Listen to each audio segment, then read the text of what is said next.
Defensively, the Hoppers will go with Axial Plas behind the dish, then Johnny Severino at first, Dylan Palmer at second, Sammy Stafora at short, and Murph Gray in the hot corner.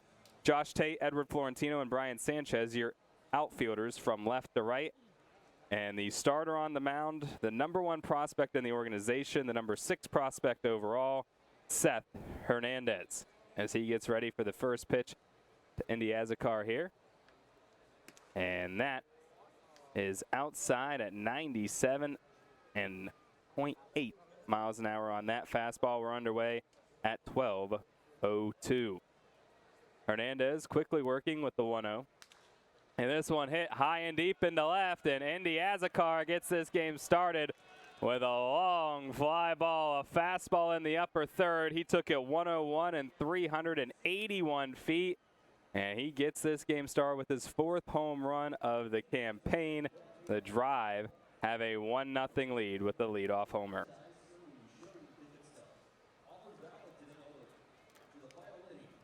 Azekar, I tried him up in the upper third. This one was right over the heart of the plate, though, and he turned on it and sent it down the line. So Justin Gonzalez comes up, and he's got some power in his pop. And he got a little anxious there and a little ahead of himself as he went around at a fastball well inside 0-1.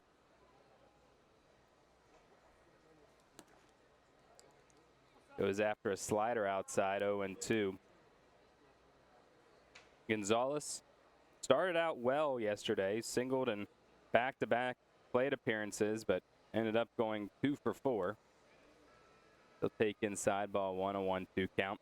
Go ahead and take a look at Seth Hernandez's numbers here in Greensboro. This is his 10th start. He's got a 3-1 record and a 3.79 ERA. 38 innings of work so far for the #1 prospect in the organization. He's given up now 30 hits, 18 runs, and 8 home runs here in Greensboro. 57 strikeouts and 22 walks, though. As Gonzalez takes that changeup, the counts run full to him. Hernandez's batting average against is .215. Payoff pitch, and Gonzalez hits this one along the ground where it'll be picked up at short by Sammy Stafora, and the defensive shortstop, who is starting to find his offensive rhythm, will get the out for the first one of the game. I'll bring up Yoeline Cespedes, #16 prospect in the org. Cespedes a 1 for 5 affair yesterday, but a 2-run homer back in the third. Actually, it was a 3-run homer back in the third. Got the offense started for the Drive. 1-0 as he skies this one up into shallow right. Palmer gets underneath it, maybe 2 or 3 steps off the infield, and 2 away. Luke Heyman, DH'd yesterday, catching today, went 1 for 5 with a double. As the Drive have already plated one in the opening frame of this Wednesday matinee. Sizable crowd. You can hear the murmurs from all the way up here. Even smell the sunscreen as that goes outside ball 1, a 1-0 count.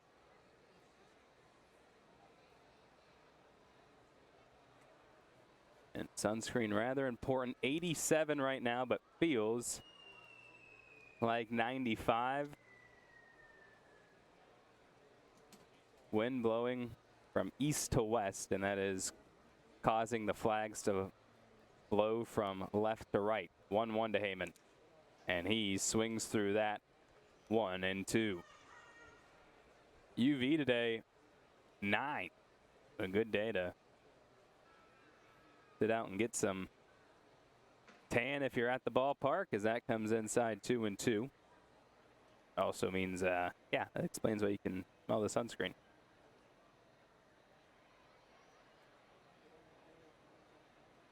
Hernandez, the 2-2. That goes high, and now a full count. This will be the second full count of the inning for Hernandez. He got Gonzalez to ground out. See what he offers to the cleanup hitter. Payoff pitch. Swing and a miss. Hernandez gets his first strikeout of the day.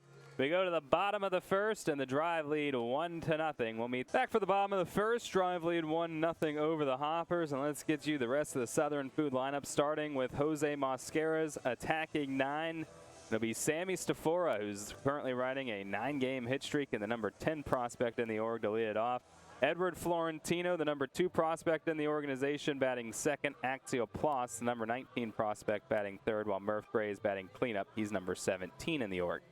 Followed by Johnny Severino, Brian Sanchez, Josh Tate, Camden Janik, and Dylan Palmer. Defensively, the drive will go with Heyman behind the dish, Hernandez, White, Cespedes, and Tucker around the diamond, while Rodriguez, Jackson, and Gonzalez will go from left to right in the outfield. The number 16 prospect in the organization of the Boston Red Sox is on the mound. That is Kyson Witherspoon, making his 15th start. He's got a 2-3 record with a 5.02 ERA. As he offers the first pitch here to Sammy Stafora, that comes high and inside, ball 1. 61 innings of work, 58 hits, 38 runs. He has struck out 65 while walking 30 and a .260 batting average again. 1-0. And Stafora hits this one high and deep into center. Going back for it is Jackson. He's at the wall, and he will catch it a few feet shy of the wall. Stafora tried to answer the leadoff home run by the drive with one of his own, but he fell just a few feet short and one away. Edward Florentino, .219 batting average. Into the dish. The Hoppers wearing the kind of free or leaf-esque green uniforms with the orange lettering and numbering white trim and the white pants and the green ball caps today. The drive going with the all gray uniforms with the red trim and the red lettering and numbering on the front and back.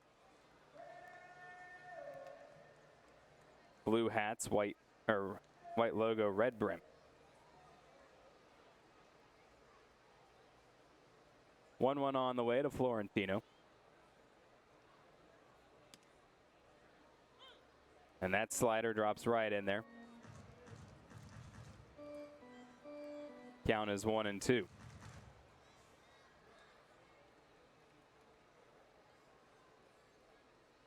Blow awaits the pitch. Here it is. And that goes outside. 2-2 the count. Florentino and Hernandez, top 2 prospects in the Pirates organization, going to represent the team and the organization in the Futures game come All-Star Weekend. 2-2. And Florentino goes down swinging on a slider low. And 2 away. Axial Ploss makes his way to the dish. Ploss leading the South Atlantic League in batting average among active qualified hitters. He's got 2 outs and nobody on. And he chases pitch low and outside. Ball 1, a 1-0 count. Witherspoon's going to request a new ball here. The former Oklahoma Sooner who played college ball alongside the Grasshoppers' own Easton Carmichael. 0-1. That comes inside 1-1.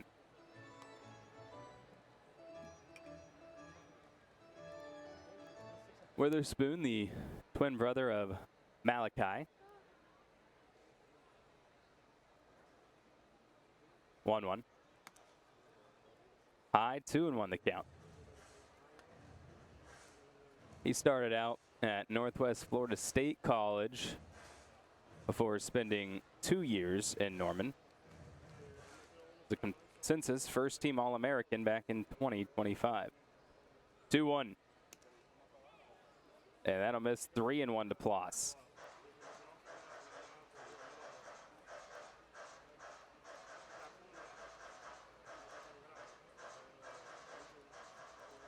Don't want to throw this man a meatball on a 3-1 count.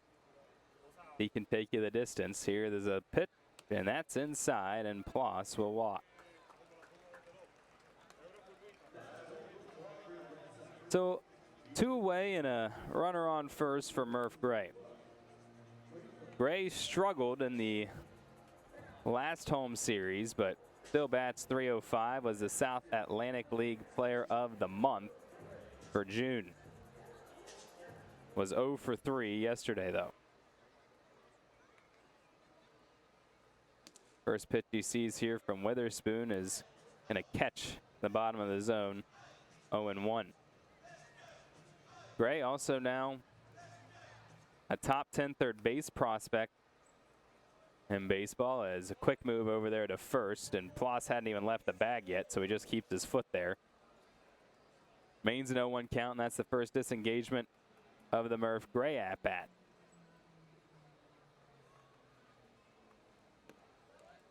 .01 misses low, 1-1. Gray played his college ball at Fresno State.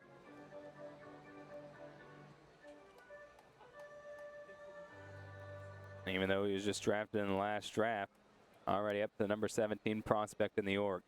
1-1. He hits this one high into shallow right. Gonzalez coming in on it, and Gonzalez makes the trek to record the out. And they will have due up 5, 6, and 7. Isaiah Jackson, Mason White, and Yoferi Rodriguez. Jackson, playing center field today, had the day off yesterday. Him and Mason White, both from Tucson, Arizona, but went to opposite sides of the rivalry, as Mason White went to the U of A and Isaiah Jackson went to ASU.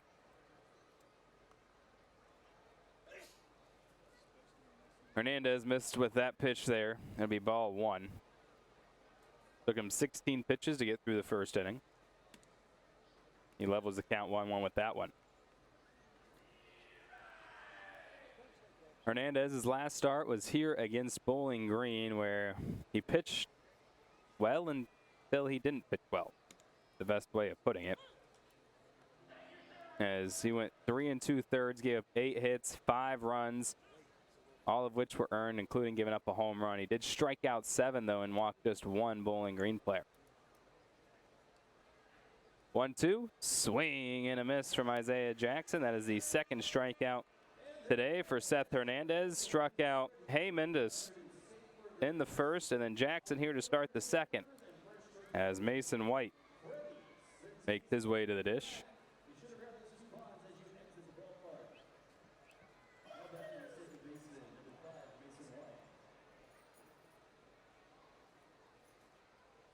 White, take a pitch high, ball 1, a 1-0 count. Hernandez, up until the last batter he had faced in that Bowling Green game, had only allowed 2 runs. It looked like he was going to get himself through the 4th and into the 5th, but then he struggled to get that final out and ended up giving up a 3-run homer that chased him from the game on 82 pitches. White down 1-2 in the count. After that strike call, changeup is catching the inside portion of the zone. 1-2. Trying to get a chase, a changeup way outside and also low. 2-2 the count. Hernandez, originally going to play college baseball at Vanderbilt, but when the draft comes calling early in the first round, you answer the call, and he did. And he's got his 3rd full count of the day. So far, got a ground out and a strikeout, and he's got another strikeout there. 3 consecutive now for the top right-handed pitching prospect in all of baseball.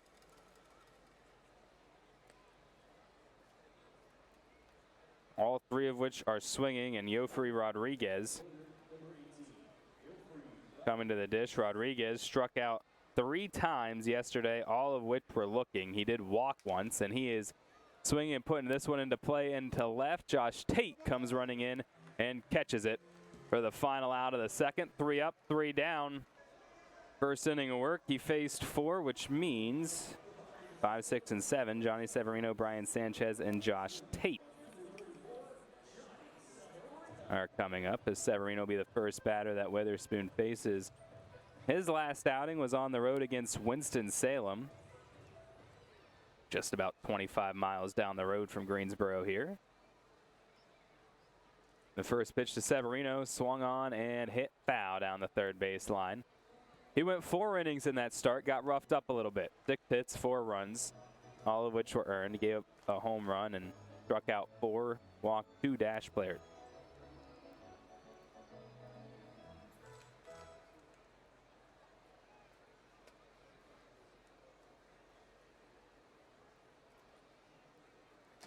Witherspoon comes to rest with the 0-1, and Severino swings over top of a slider, and it's 0-2. Witherspoon has faced the Grasshoppers twice, as the 0-2 comes into Severino, and he lays that one. They're going to appeal down, and the field umpire, Patrick Good, says no, he did not. Counts 1-2. Jose Sandoval calling the balls and strike. Hoppers have had good success when Witherspoon has started for the drive. Witherspoon took the loss back on April 3rd after he went 3 1/3, gave up 4 runs. Then on May 6th, he went 4 innings, gave up 3 runs. Did strike out 5 hoppers, though. Then a grand total of 7 1/3 inning, he's given up 7 runs coming into today against Greensboro. 2-2 to Severino, and Severino hits this one high and foul over the grandstand there and left. Counter remain 2-2. Severino, the most consistent batter for Greensboro this season. 2-2.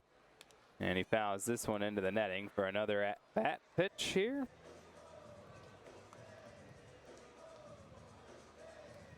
.264 is what Severino bats. And it's really just kind of hovered between 250 and 270.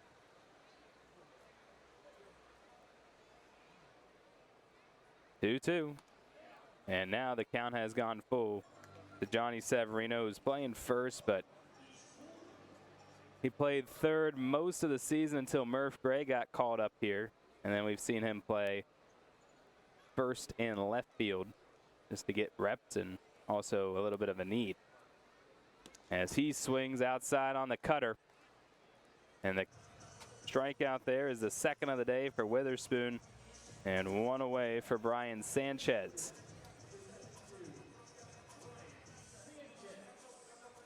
Sanchez digs into the lefty box. 1 of 3 in the order, and the second one that Witherspoon will face here.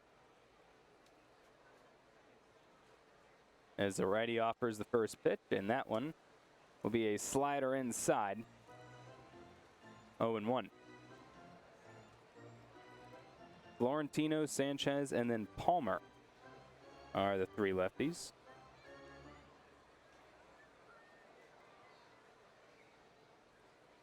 .1-0, and that bounces into the plate. 2-0 the count. Talked to Easton Carmichael about Kyson Witherspoon since he had caught for him in college. He said Witherspoon has good success up in the zone with his fastball. He has good success low in the zone when he throws the cutter.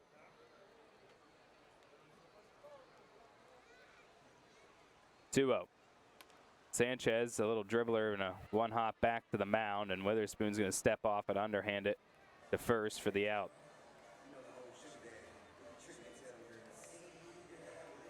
So Sanchez is down and 2 away for Josh Tate. Tate started his college career at the University of Georgia and made his way to Georgia Southern, where he had quite the career in Statesboro. Misses low, 1-0 the count to him.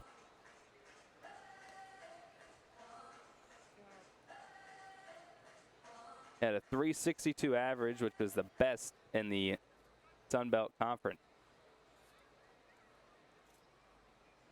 As he hits this into right, going back for it is Gonzalez. Gonzalez running towards the sidewall there, and he'll catch it right before the warning track. Still makes contact with the wall, but 3 up, 3 down. So we'll see how long Jose Mosquera and the Hoppers have him out there for, as Drive have a 1-0 lead. And Ronnie Hernandez is up 8-9-1. Hernandez, Stanley Tucker, and then back to Indy Azakar. After he gave up that leadoff home run, Hernandez has set each Drive batter down in order since then, including 3 strikeouts in those 6. As Ronnie Hernandez is up 1-0 in the count, Seth Hernandez offers the pitch, and it's a 2-0 count.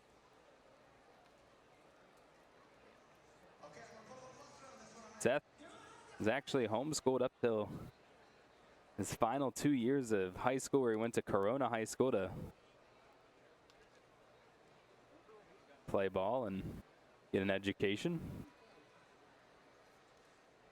Now he's down 3-0 in the count. The pitch. And he finds his zone with that 97-mile-an-hour fastball. Count will be 3-1.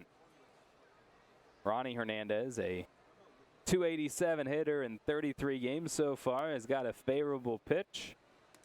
And that one goes off the glove of Hamden Janik. Or actually, that's an axial plot behind the dish. And that'll send Hernandez down to first, the first true base runner of the game for the Drive. So Stanley Tucker is at the dish.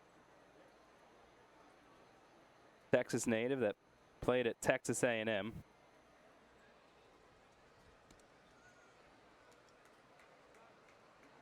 As that slider is well outside, ball 1, a 1-0 count. Tucker batting .167. The 19th round pick back in 23. Fouls this up and over the netting and out of play and out of the ballpark as it went over the roof of the press box here, 1-1.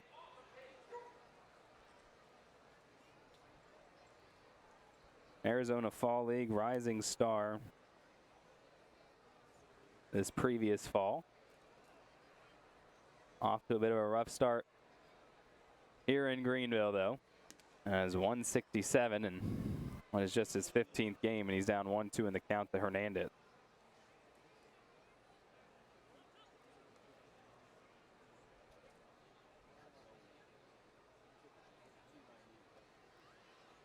Seth comes to rest and offers the 1-2, and that is a curveball outside. They tried to get him to chase, and Tucker laid off it.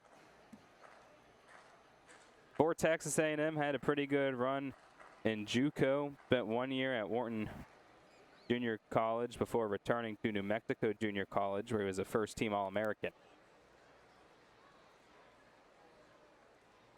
Now he's got himself a full count.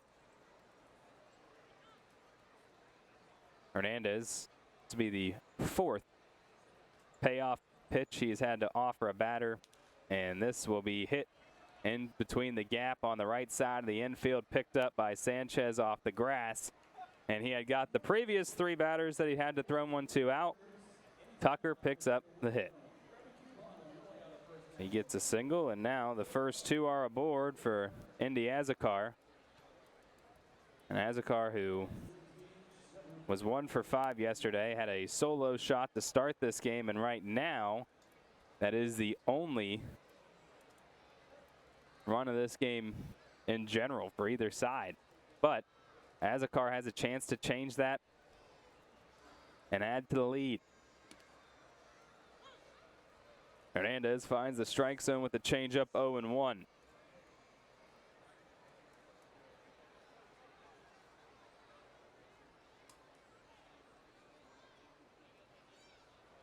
Takes a look over at second. And the 0-1 is swung through, 0-2, and Hernandez trying to get a big strikeout and what would be his first out of the inning.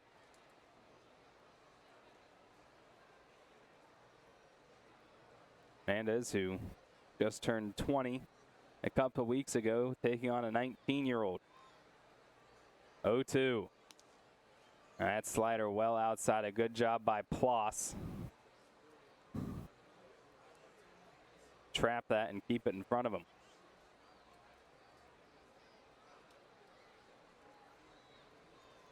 Hernandez takes a look over at second before the 1-2, and he gets a swing and a miss. Azakar goes down on strikes. That's the fourth strikeout of the day for Seth Hernandez, and one away for Justin Gonzalez.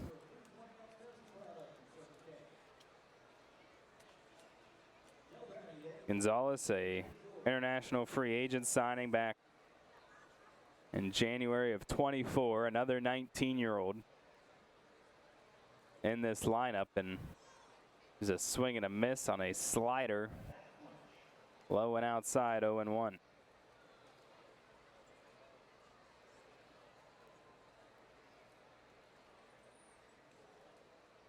Had good success in each level of the minors that he's played in so far. As he hits this one on a one hop to Palmer, they'll go to second for one, and they'll go back to first for a double play to end the inning. So they get 8 and 9 on to start the inning, but 1 and 2 back for the bottom of the third. Drive leave the Hoppers 1-0 in a game that has been a pitcher's delight so far. Let's take a look at the South Atlantic League standings, starting in the north, where Greensboro leads the way, 1 game over Wilmington. Then Frederick is a game and a half back, Hudson Valley 3, Brooklyn 3.5, and Jersey Shore 8.5. On the south side, Asheville leads the way at 11-5, then Bowling Green and Winston-Salem 2.5.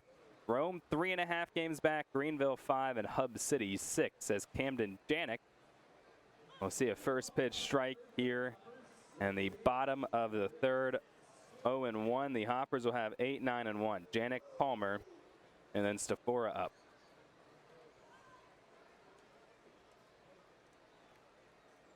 And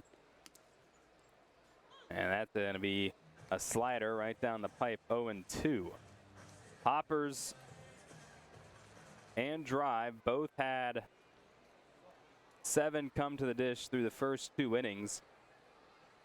The only difference is the Hoppers' lone base runner, as this one skied up, and off comes the mask of Heyman, and he runs out of room as that one lands on the brick on the other side of the netting. And Janik stays alive right now in the at-bat. The only difference was Ploss walked, and that was the lone base runner of the game for the Hoppers, where Azakar hit a home run. The only difference to that point. Now the Drive were able to get 2 on, and the top of the inning not convert. Let's see if the Hoppers can get some traffic on the base paths of their own. We were telling you about the standings, though, and if you have not followed along all season, the Asheville Tourists leading the second half is a crazy stat, as Janik pops this one up, and it's going back towards the bullpen of the Drive, and it'll land just out of the reach of Hernandez. So Janik will again have another pitch to face. Asheville leading the second half in the South Division is just a crazy feat, because in the first half they finished dead last in the league, and they were 30 games behind Bowling Green, who won the South Division in the first half. 30 games behind, and now they're 11-5 and lead the South Division through 16 games. They're still on pace to give up the most runs in league history. 0-2, Janik gets ahead of that slider, and he fouls it off.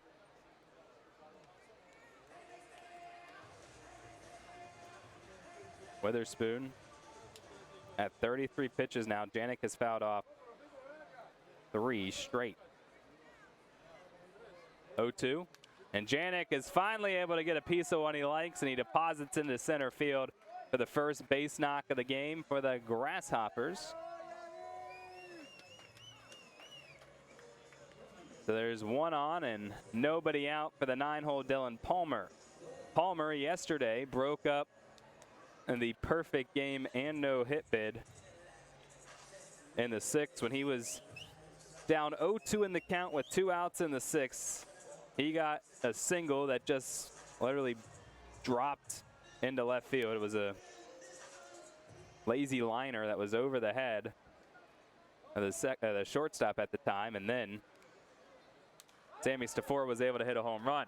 Palmer puts this one down the line. That'll be an easy double, and let's see, they will hold the runner at third. So Palmer ambushes Witherspoon on that cutter and was able to send it into the corner and right. And back-to-back hits by the Hoppers that brought up Sammy Stafora. Stafora riding a 9-game hit streak, a 20-game on-base streak. He has reached in every game since he has returned from injury. And he comes up trying to pick up 2 RBIs and get the Hoppers in the lead.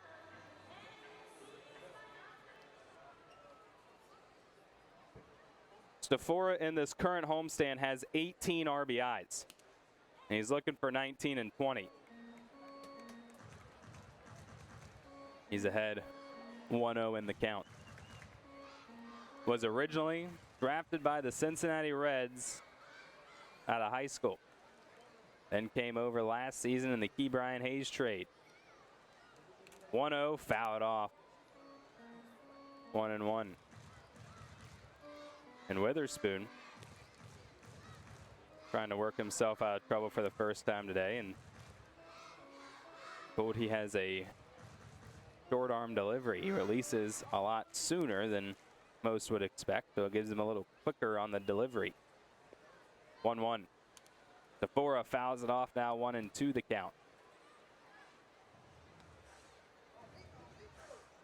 When he came over at the time of the trade, he was the 9th prospect in the Reds org. He is the 10th here in the Pirate.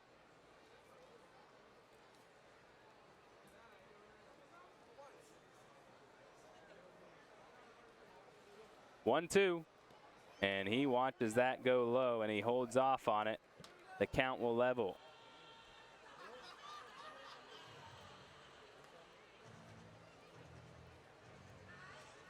Before his second injury, Stafora was batting .220 for the season.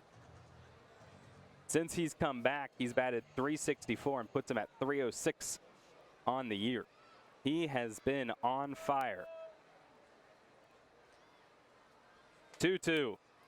Stafora off the edge of his bat and caught by the shortstop Cespedes. And it sounded like that one may have broken the bat, and you can see as he walks back, a piece of pine just falls off the bat, and you could hear it not come off cleanly. If he actually would have been able to have his bat hold up on him, he would have put it into the gap. As Edward Florentino comes up, 1 out, and Witherspoon trying to keep the runners at bay. Florentino with 33 RBIs in 50 games. Take inside, ball 1, a 1-0 count.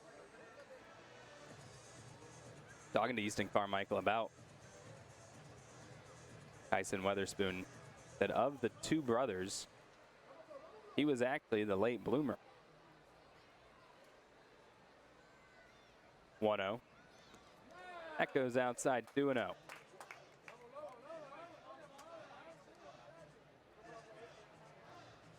take being a late bloomer and being the number 14 prospect in Boston's organization and a first-round draft pick.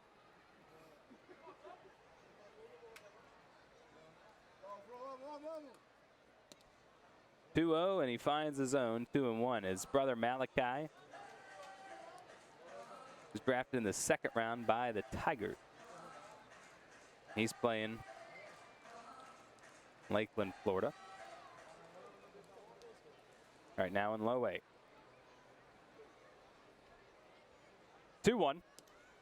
Florentino holds up on it. And now he's got a 3-1 count.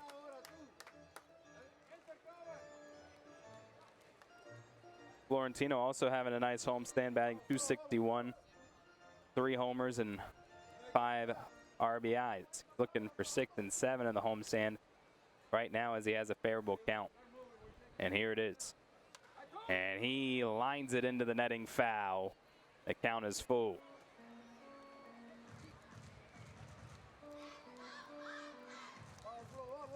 Drive had the 8 and 9 hole on and stranded him. Witherspoon trying to get a step closer to doing that in the bottom of the inning as he's got a 3-2 count to Florentino. The pitch. Florentino skies this one up on the infield and going to be called off by White as that is caught about midway into the dirt. 2 away for Axial Plots.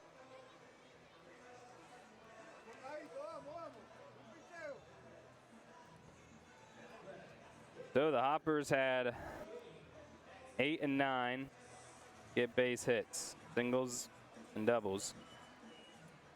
And then 1 and 2 did not leave the infield. And let's see if the 3-hole hitter, Axial Plots, can do something as he hits this one high and deep into the alley in right center. And that ball is caught at the wall by Gonzalez. So both sides get the 8 and 9 hole hitters on and leave them stranded in the third. It's 1-0, making his 20th appearance. He's got a 4-4 record and 49 2/3 inning work, 61 hits, giving up 43 runs, 43 strikeouts, 27 walks, and a .302 batting average against. He relieves Seth Hernandez, an expected short outing for him. Went 3 innings, 2 hits. Only run he gave up was on that solo shot to lead off the game. 44 pitches thrown, 11 batters faced. Walked 1 and struck out 4, and that was expected after he had a rather long outing the last time up. And Greensboro also want to make sure he's fresh for the Futures game. He will be pitching in that, representing the Pirates organization. Yoeline Cespedes will be the first batter that Cabreja faces. Cespedes popped up to second base his last time up.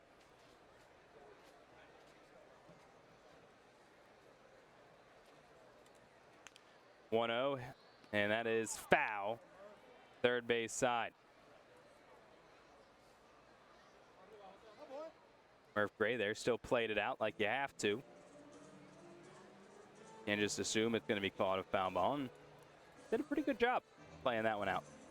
So each team missed on scoring opportunities in the third in a game that has kind of been reigned by the pitchers as Cespedes hits this one into the alley in center left. Florentino and Tate converge, and it is caught by the center fielder, Flo, with the first out of the inning.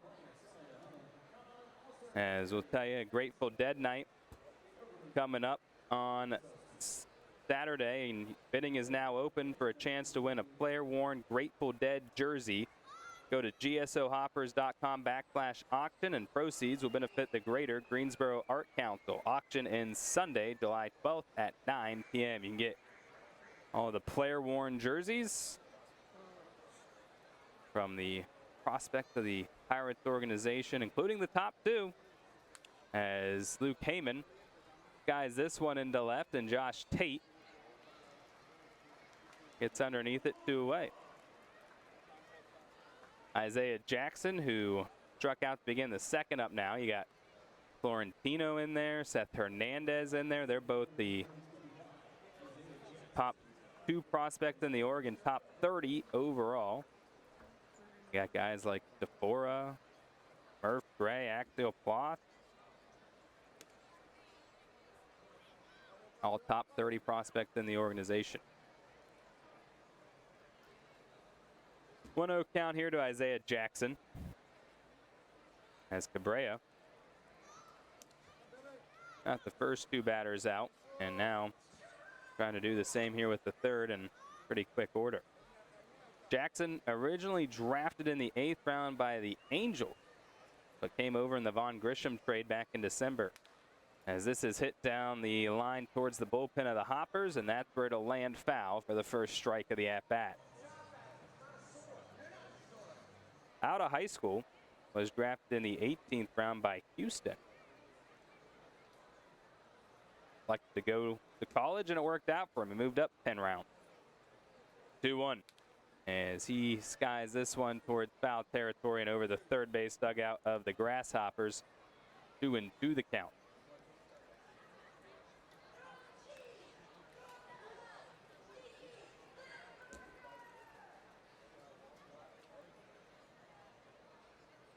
Was quite the defenseman in college as a swing.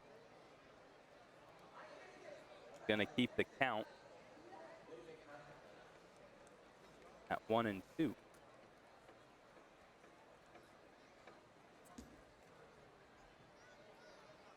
Lefty Cabrera trying to go 3 up, 3 down, and this one hit along the ground. Severino will pick it up off the dirt and step on the bag.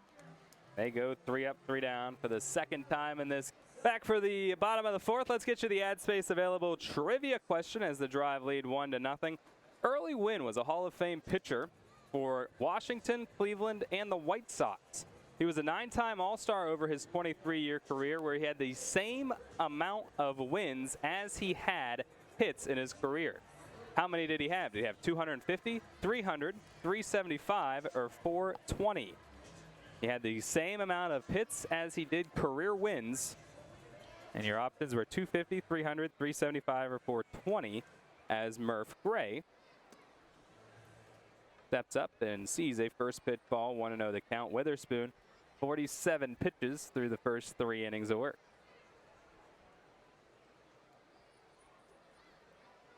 1-0. And that's in there, 2-0 the count.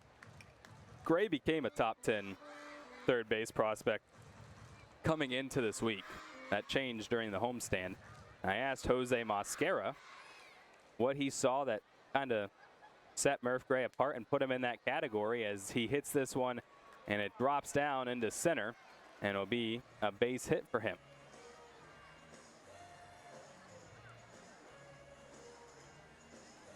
He gets a leadoff single. Back-to-back innings, the Hoppers have had the leadoff guy on. Weren't able to capitalize in the 3rd. Let's see if we can capitalize here in the 4th as Johnny Severino steps up. But I asked Jose Mosquera what he saw about him, and he told me, Murph Gray has always been a good hitter. He started out batting 400 here. He's down to 300, so you can say he cooled off a little bit. But his defense has improved tremendously since he got here, and that's really helped solidify him, as Severino is down 0-1 in the count. 63 RBIs, a team high for today's first baseman. As a quick move over to 3rd, and Gray is back in there. 0-1, and that's the first disengagement of the Severino at bat. First base didn't become a position for Severino, as he's down 0-2 in the count here until a slew of injuries had put the Grasshoppers in need of bodies to play first base. Jared Jones, the former LSU Tiger, is rehabbing in Bradenton. Tony Blanco also on the IL, and that didn't leave the Hoppers with a lot of options. 0-2, and Severino goes down on 3 pitches after he went fishing for that slider, 1 away.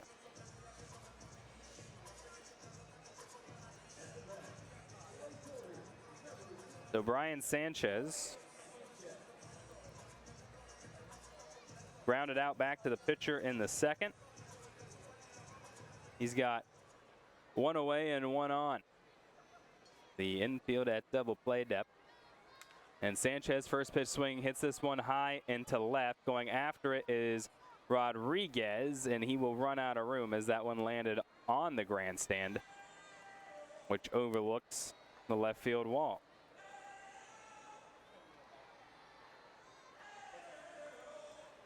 Sanchez.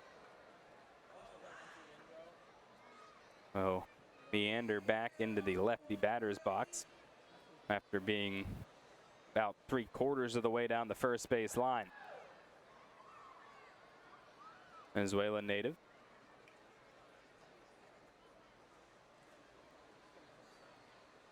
Quick move over to first, and Murph Gray back in time. That's the first disengagement of the Sanchez at bat. We haven't seen any signs come from third base coach and manager Jose Mosquera, and Pedro Flormon has been standing in the box at first. As Sanchez hits this one down the line and left, Rodriguez going back, Rodriguez looking up, and that ball is gone! Brian Sanchez, his 7th home run of the season. This one 95 off the bat and 341 down the line and left, and the Hoppers now take a 2-1 lead here in the bottom of the 4th.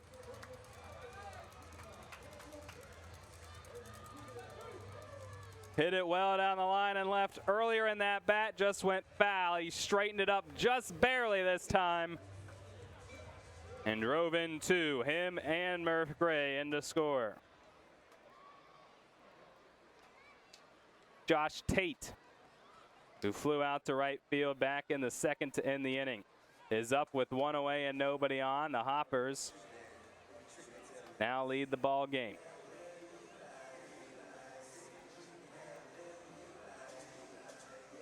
Georgia Southern prospect that he's allowed us to call him Sonic as he skies this one up. That goes into the stands, 1-1. Danny Reed, who was the voice of Georgia Southern and now calls games for Westwood 1, said that he came up with the nickname because of how Tate runs, and when I asked Tate about it, he said, "You can say that only because Danny Reed told you can say it." So if we get to see him run down the line or steal a base in this game, you'll see what we're talking about.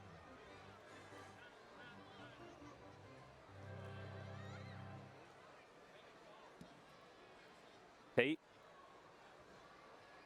waits the pitch and swings and misses at that one. And the count will now level 2-2.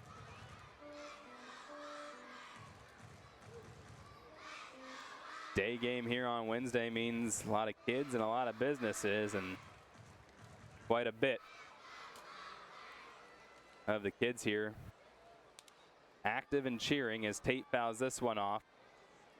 Counts 2-2. Well, the Hoppers have battled well against Witherspoon in this inning. He's at 60 pitches now. Saw Gray get a single and Sanchez fight off a few pitches before he finally got a home run ball. 2-2. Tate guys this one into right. Going after it is Gonzalez. Gonzalez on the run and will run out of room as that goes foul into the seats there behind the drive pin.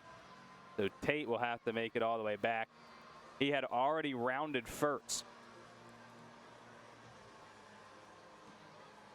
When I asked him, outside of the obvious, what is the difference between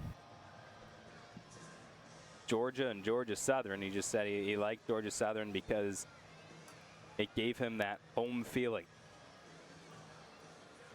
And when he felt he was at home, he did very well for himself.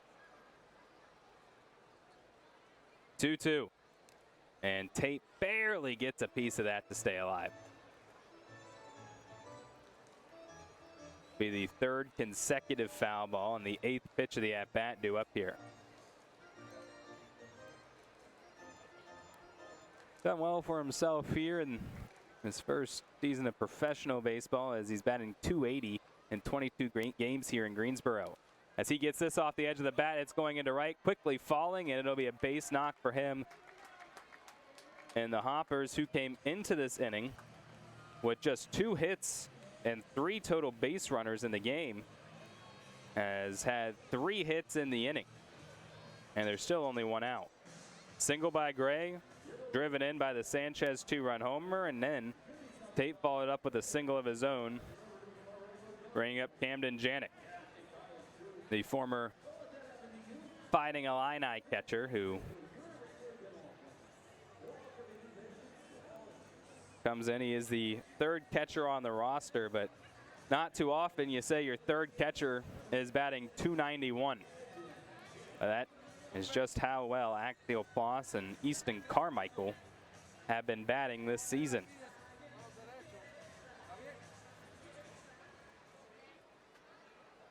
Janik, 1st team All-Big Ten and 3rd team All-American back in '24 with Illinois.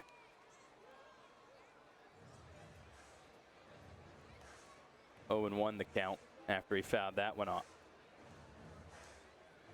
His father, Ron, played at Lewis University from '90 to '95. His older brother, Ty, played for Purdue.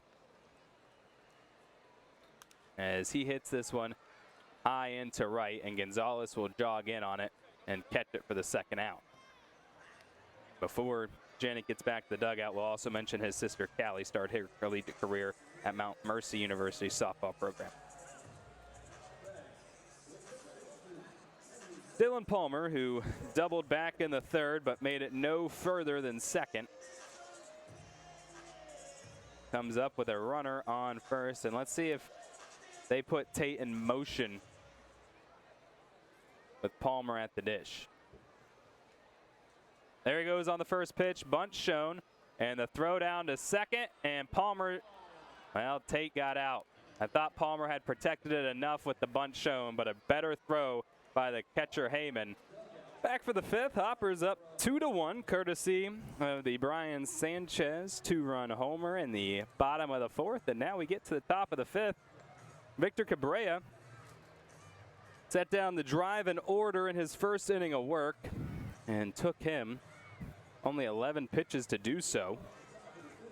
And he will now face 6, 7, and 8, White, Rodriguez, and Hernandez.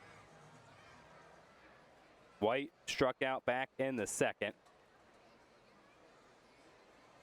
Former Arizona Wildcat, a legacy player for the U of A. And he'll take a 1st pitch ball, 1-0 the count.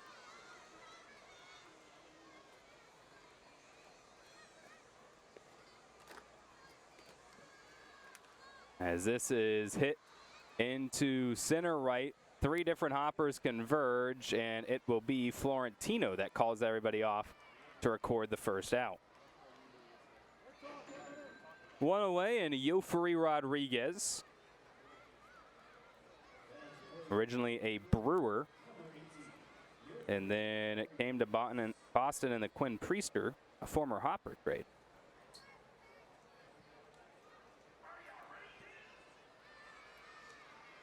Lefty on lefty matchup, and Cabrera will just miss. 1-0 the count. Inning moves along. We'll take a look at the out-of-town scoreboard across the South Atlantic League. 1-0. This one fouled up into the netting. 1-1. More of a preview of what's going to happen in the South Atlantic League, as we're the only day game. 3 games at 6:35. Rome will take on Hudson Valley. Winston-Salem and Asheville will go at it. The Taurus, the host there, as the 1-1 misses high, 2-1. And then Bowling Green on the road to take on Hub City. At 6:40, Brooklyn will welcome in Wilmington, and 7 o'clock, Frederick hosts Jersey Shore. 2-1, and that one fouled, 2-2. Now the count for Rodriguez. Grasshoppers will pay close attention to that game of Wilmington and Jersey Shore, as Wilmington just a game back now from Greensboro. 2-2. This one popped up on the infield. Palmer gets underneath it and will run to his normal second base position as he took a few steps off the infield and then had to come back 2 away. Ronnie Hernandez walked back in the third and won the battle of the Hernandezes as he walked off of Seth. Back in the third, now he gets to face Cabreja for the first time. Cabreja trying to go 6 up, 6 down. He threw that off speed well high and got Hernandez to swing at it. 0-1.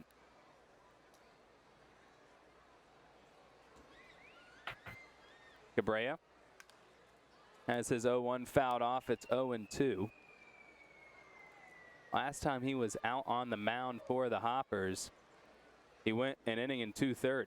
Actually, each of his last 2 times he went an inning and 2/3. He's trying to go past that. And laying off the slider is Ronnie Hernandez. Down to be 1-2. Cabrera is a long-term reliever and a former starter for Greensboro that went into the pen. And he can go 3 or even 4 innings out of the pen if the Hoppers can get it out of him. As Hernandez goes down looking. The sinker dots the lower outside corner. 3 up, 3 down for consecutive innings. Back for the bottom of the 5th. Hoppers up 2-1. And let's get you our answer to our ad space available trivia question. Early win. The Hall of Fame pitcher had the same amount of wins as he did hits in his career. How many did he have? 250, 300, 375, or 420? If you guess 300, you'd be correct. 300 wins, 300 hits for the Hall of Fame pitcher over 23 years. As Palmer, who ended the last inning at the dish when Tate was caught stealing, down the count 0-1. Witherspoon at six pitches coming into the inning. 0-1. And a miss 1-1. Got roughed up a bit in the 4th.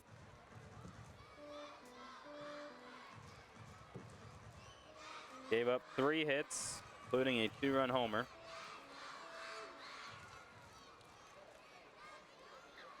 Gave up a double to Palmer, the only time he's faced him so far in this game. That'll miss 2-1 the count. Wynn was on some pretty bad teams when he was with Washington, Cleveland, and Chicago. His ERA was consistently, when he was doing very well, as the 2-1 fouled off 2-2. Consistently in the upper 2s, low 3s.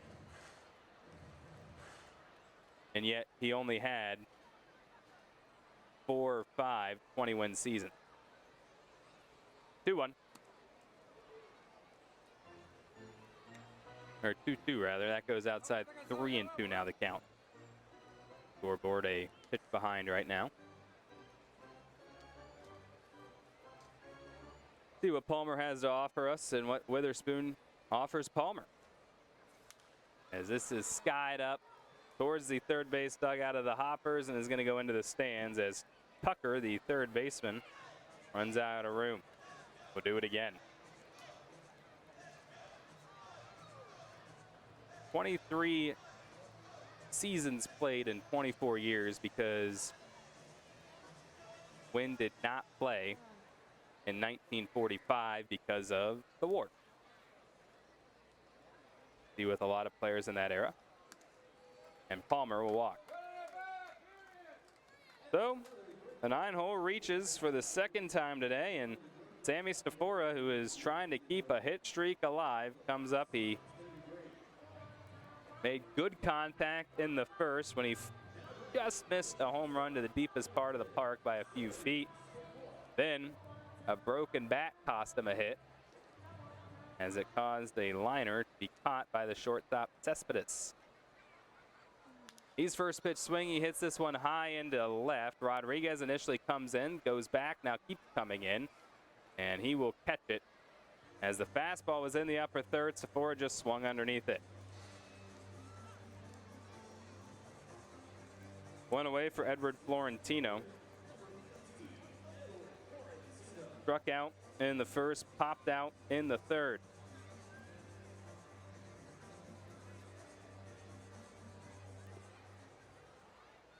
Lefty on righty matchup, and first pitch to Flo goes outside.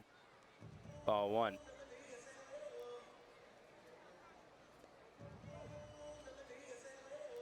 Quick move over to first, and Palmer back in time. 1-0 the count. Palmer, another guy that can go at any point in time.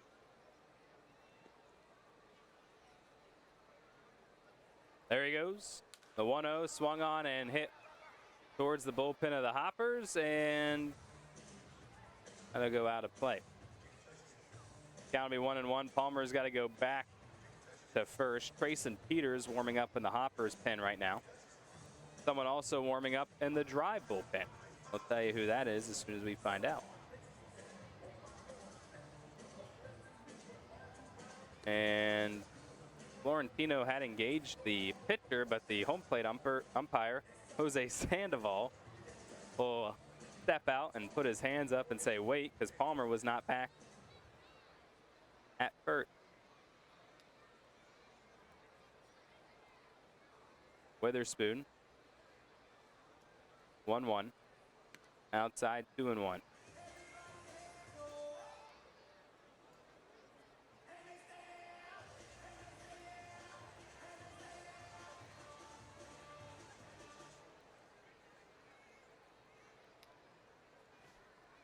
Florentino will have to wait on this pitch as a quick move over to second. Palmer is back in, and that is the final disengagement of the Florentino at bat. So Palmer can get as large of a lead as he feels comfortable, and a balk is going to be called, so Palmer will go to second.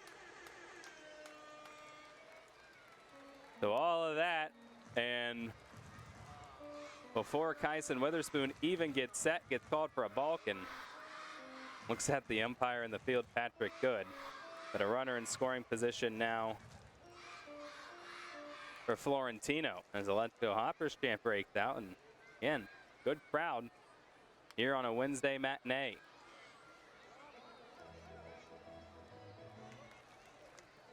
Count will be 2-2. Florentino fouled that off.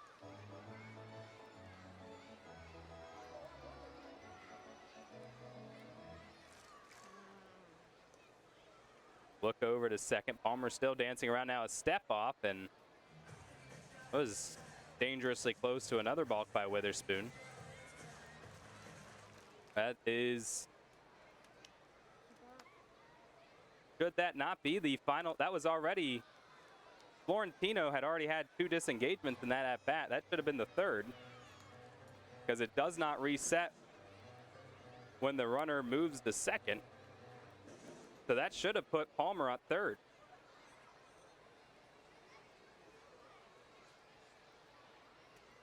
Two.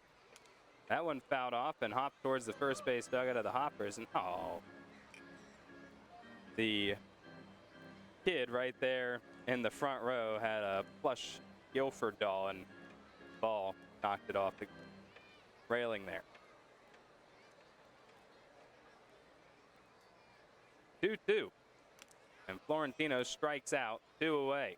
The foul tip caught, but nonetheless. Axial Ploss, who is 0 for 1, will look like it's going to be a new pitcher for him, as Liam Carroll does make the call to the pen.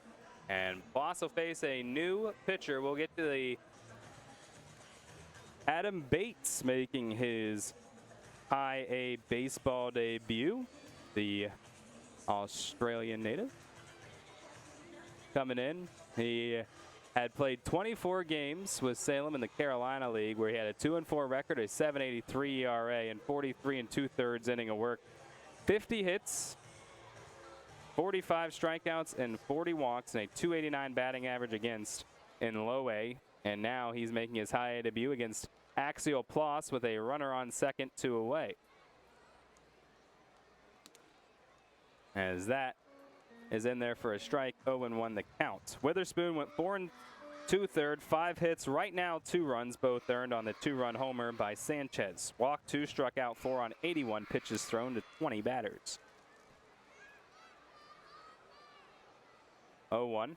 And Ploss hits this up the middle, and that'll hit off of the second baseman, White, and roll in to left field, and Dylan Palmer will come across the plate. We'll have to see how they score it, but regardless, that run, earned or unearned, will be given to Witherspoon. And the Hoppers now have a 3-run lead. Murph Gray will come up as Ploss picks up his first RBI of the day on his first hit. That is what they are calling it, a hit. So that'll go as an earned run to Witherspoon, put him at 3 runs, all earned, and the book is closed on him as Gray will want the pitch go low, want to know the count. Also, I did confirm that I am not crazy. There was already 2 disengagements in the Florentino at bat when Palmer was balked to second and then should have been balked to third.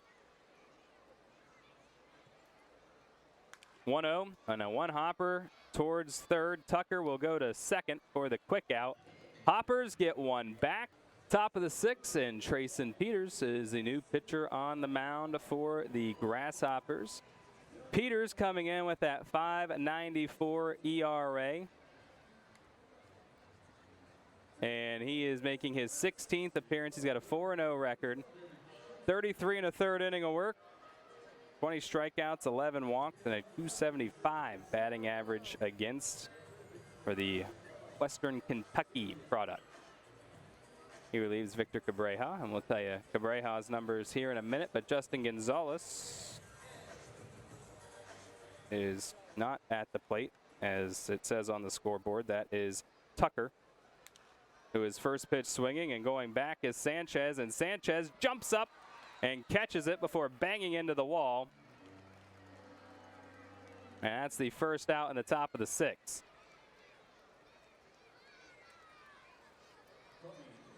The 9-hole will be out, and that'll bring up Indy Azakar. Azakar hit that solo shot in the first.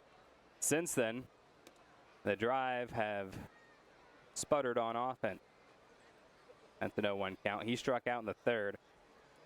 They have had 1 hit since that point, and only 1 other base runner. They actually came consecutively.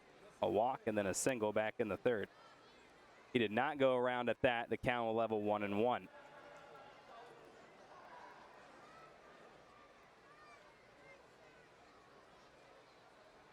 The Drive have struggled offensively in the last 10 games or so, as we showed you on the opening graphic. Azakar and Gonzalez, top prospects in the org. Gonzalez is 3rd, Azakar is 10th, and they are both batting sub 200 in the last 10 games coming into this one, as this is hit high into right. Palmer will track all the way over, call off Severino, and catch it for the second out. So Cabreja's day is done. He went 2 innings, didn't allow a base runner as he faced the minimum 6 and struck out 1 of them.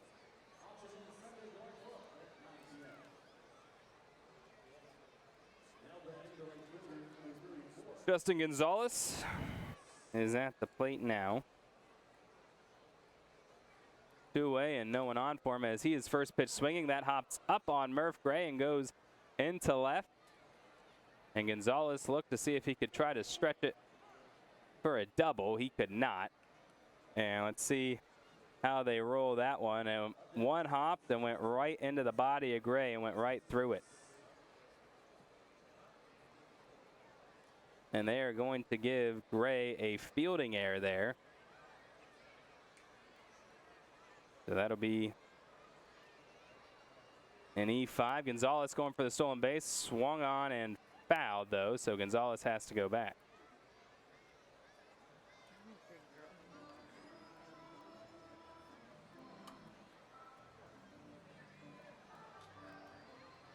Gonzalez does have the ability to steal some bases.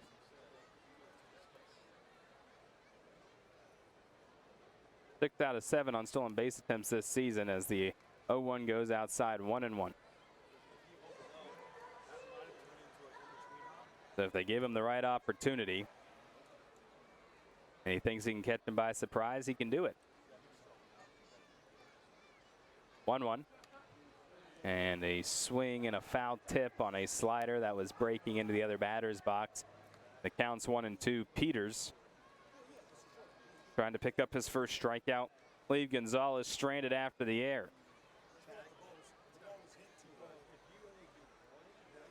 Hoppers have scored in each of the last 2 innings, took them from down 1 to up 3-1, and a move over to first. They do not get Gonzalez. It'll be the first disengagement of the Cespedes at bat. Count remain 1-2, and we did learn from the officials in New York the disengagements do reset if the runner advances on a balk or a stolen base, as that'll go into the dirt. 2-2 the count. That was something that everybody in the control center learned when they messaged back and said that. So the balk did reset the disengagement, since that was a question back in the 5th. 2-2. Swung on, popped up, foul territory. Gray going after it, but is going to run out of room as that lands about 5 rows into the seating. And another 2-2 pitch due up here. Hoppers trying to avoid losing 3 consecutive games for the first time in the second half of the season. Right now they have a 3-1 lead and looking good, but they get a strikeout there as Cespedes to send them to the bottom of the 6th. The Cespedes goes down swinging. Bottom of the 6th, Hoppers up 3-1 on the drive, and bidding is now open for your chance to win a player-worn Grateful Dead jersey from one of our players. Go to gsohoppers.com/auction. All proceeds will go to benefit the Greater Greensboro Art Council. Auction ends Sunday, July 12th at 9 p.m. as Severino's first pitch swing 0-1. The players will wear those jerseys on Saturday. And the bidding, which again, open right now, go to gsohoppers.com/auction. That runs through Sunday at 9 p.m. That'll miss outside, 1-1 the count to Severino. Sevy 0 for 2 today with 2 strikeouts. 1-2. That goes high. 2-1 the count. And I have seen the jerseys, and if you go online to gsohoppers.com/auction, you'll get to see the pictures of them there. They are pretty sweet jerseys. As the 2-1 is now 3-1 for Severino. Whether you're a Grateful Dead fan or a baseball fan in general, would be a pretty nice addition to wherever you want to hang it up.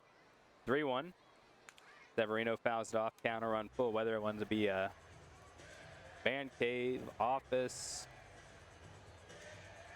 insert other room where you can hang jerseys here, be a good addition. Payoff pitch. Oh, Severino was high. Did he go at it? He did not. Patrick Good says no. It'll be a walk, and Severino is on to start the inning. 3rd. Actually, let me look at that.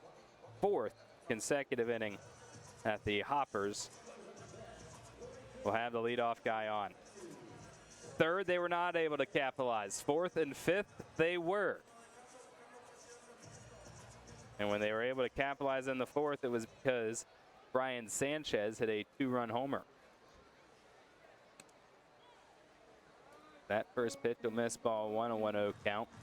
His 2 at-bats couldn't have gone much differently as he left the yard in the 4th, but in the 2nd, he hit a weak grounder back to the pitcher as there goes the runner. The swing and a miss by Sanchez helped protect Severino, and he's in there with a stolen base, and he's in scoring position now.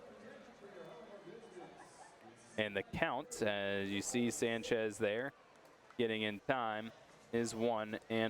Severino, his 11th stolen base of the season. Sanchez with 30 RBIs, picked up 2 already in this game. We're about the hour-and-a-half mark into this one. Got underway at high noon, and it's 1:35. And this week, even though the temperatures are not looking much different, it just feels drastically cooler than it did last week.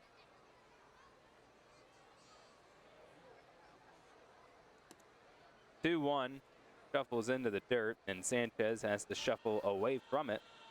And now consecutive batters that Adam Bates has got behind 3-1 in the count. He earned a payoff pitch against Severino before walking him. Let's see what he offers Brian Sanchez. And Sanchez hits this along the ground. Severino will take third, but Sanchez will be out at first. So the runner moves up. It essentially works the same as a sacrifice bunt. It's a ground out and one away. And Josh Tate, who singled in the fourth but then was caught stealing to end the inning,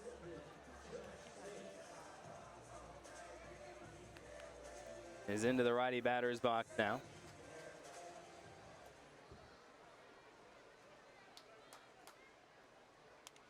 Tate, first pitch swinging, fouls it up and out of play. As a junior in Statesboro, he had the most hits in the Sun Belt. Well, he was one of the best players in a sneaky good conference in baseball, as he's down 0-2 in the count now.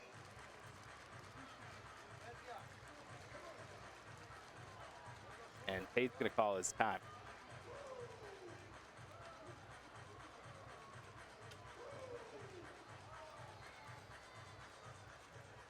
The righty back in the box to face the righty. And Bates offers the 0-2, and Tate will watch it go below the zone 1 and 2. If you're Josh Tate, you don't even necessarily need to get a hit. Just need to put something into the outfield to try to score Severino and push this lead even further. 1-2. That goes high, and the count evens.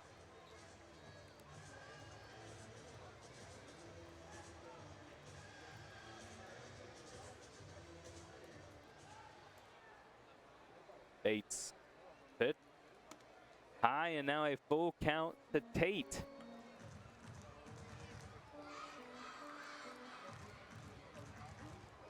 Bates, said Australian player, 20 years old, making his high A debut, and has a payoff pitch to Tate, and he gets him to strike out on it. And 2 away now. He just was not able to lay off that slider that broke outside. That'll be Camden Janik. 1 for 2 on the day now. Has a chance to pick up his 12th RBI of the season. He's played in 28 games. And Janik on the first pitch fouls this out of play. 0-1. And for those of you who are part of the national audience, don't watch a lot of games here at First National Bank Field, you could say, well, a pass ball would certainly score Severino. That is not always the case because it is a brick backstop here in Greensboro. So that ball comes hard off of that backstop, and if it comes back in the right way, we've seen it before where the runner at third is out with ease. However, Janik is down 0-2 in the count.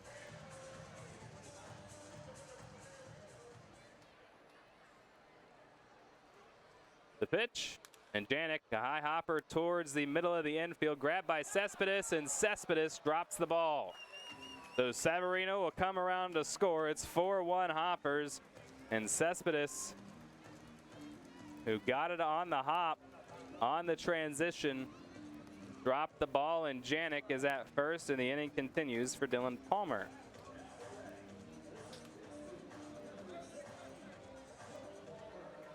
The Hoppers have now scored in each of the last 3 innings and lead 4-1 as Palmer comes up.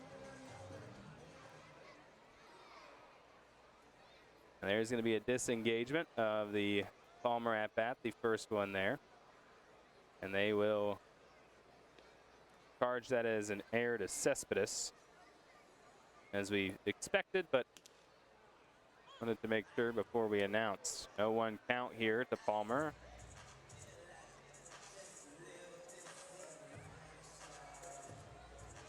Someone warming up in the Grasshoppers pen right now as well. 0-1. And Palmer, Hofstra product, gets out of the way of that one.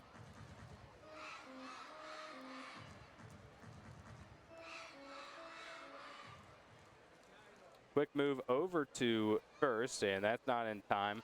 And that is the final disengagement of the Palmer at-bat as the count's 1-1.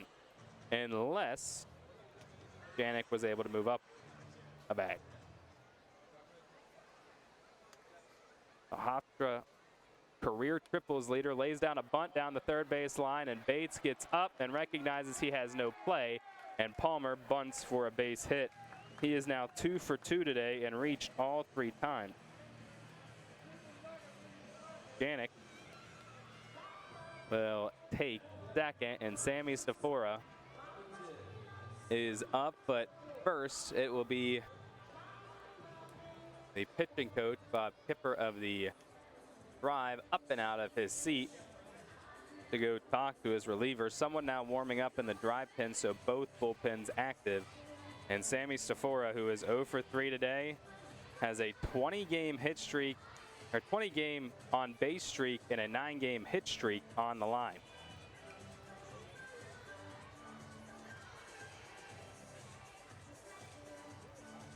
There's the pitcher warming up in the pen of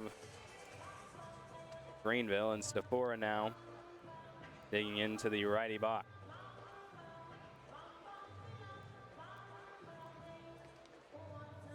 Oh for 3 today.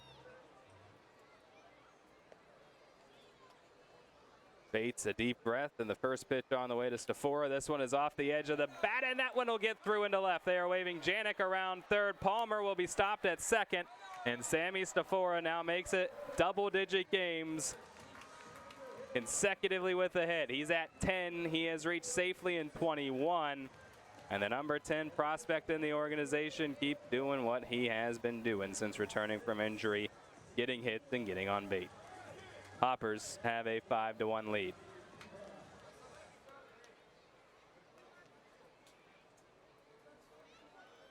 Janik to score, Palmer to second. Edward Florentino, 2 on, 2 away, and he is first pitch swinging. 0-1 the count. Another bat that has been hot as of recent. Seen his batting average go from below the Mendoza line to 15 points ahead of it. His count is going to be 1-1 now as that one came inside. Hoppers have played 2 in the inning, looking to continue. Even after it was an error that should have ended the inning. 1-1. Florentino cranks this one high and deep to right, and that ball is gone into the apartment buildings as you saw it rattle off a sliding glass door. Florentino 110 off the bat and 430 down the line, and the floodgates have opened here in Greensboro with his 11th home run. His first hit of the day, and an absolute moonshot. Gonzalez did not even move out there in right field. I don't know if that apartment is occupied, but I wish we would have had the reaction of someone in that apartment as a baseball comes flying in to your sliding glass door. Axial plus up, Hoppers up 8-1, and that goes outside. Ball 1, a 1-0 count.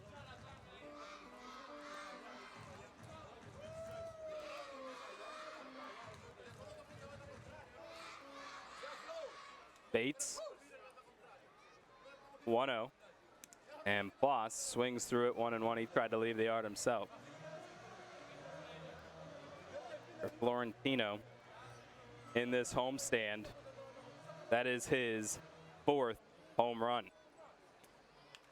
And a weak bouncer to third off the bat of Ploss will go across the diamond to get the out. Hoppers strike for 5. It is 8-1. Top of the 7th, Hoppers have an 8-1 lead. Trayson Peters still out there on the mound. And the floodgates opened there in the 6th. 5 runs put up. Took this from a 2-run ball game to a 7-run ball game. And now the Hoppers are hoping for a shutdown inning from Trayson Peters to kind of seal momentum, as he'll face Luke Heyman, Isaiah Jackson, and Mason White, 4, 5, and 6. Peters faced 4 in the 6th, which included an error by Murph Gray. They didn't give up a hit, or really was responsible for that base runner, but did face over the minimum, as it's a 2-0 count here to Luke Heyman. And Heyman pops it up foul, as the count will be 2-1. Inning moving along, and get you a look at the Pirates organization scoreboard. One other game currently underway, and the Dominican Summer League Pirates Gold team leads the Blue Jays Blue team 11-3 in the end of the 6th in that one, as Heyman skies this one into the alley and right center, and that will be caught at the wall by Florentino. Florentino and Sanchez came in at it together, and Florentino was the one that kind of climbed the ladder on Sanchez to catch it. One away, and Isaiah Jackson stepping up. One game has already gone final, and the Florida Complex League Pirates lost to the Orioles 3-0. That game was a makeup from the 4th of July. As this one hit high into right by Jackson, and getting underneath that one is Sanchez. And 2 away. So both Heyman and Jackson miss home runs by just mere feet. And instead of Greenville getting any momentum back, just 2 quick outs. As Mason White comes up now.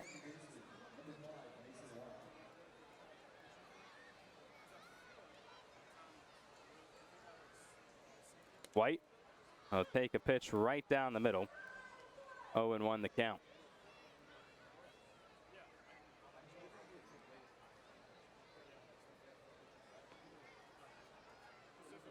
Peters comes to rest, and the 0-1 to Mason White is swung through. 0-2.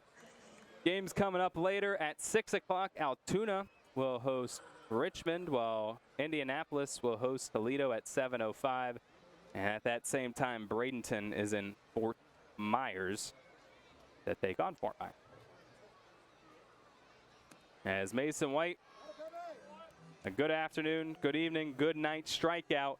3 up, 3 down, go the drive. It's Hoppers plated 5 in the bottom of the 6th, and saw Sammy Stafora continue his hit streak. And air extended all of it. And then, well, you saw right there, Edward Florentino, an absolute moonshot into the apartment complexes across the street. And now the new pitcher is going to be PJ Labriola. The .931 ERA and 29 innings of work.